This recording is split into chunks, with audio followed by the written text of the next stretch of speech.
Hi everyone, welcome back to this channel. In this tutorial, I will show you how to easily find penny bun mushroom. Mushrooms are useful materials in Heartopia. You can use them for cooking recipes or just sell them for coins. And one of the mushrooms that you can collect is penny bun mushroom. And to find this mushroom, just head to the forest area on this area like this. And then this mushroom usually spawns around this area, so you don't need any special tools or quests. Just simply walk around to the forest and look carefully on the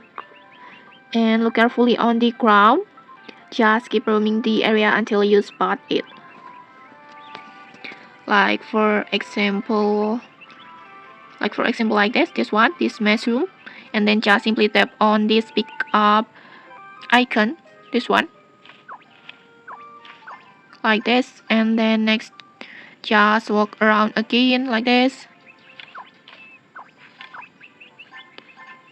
This one, like that.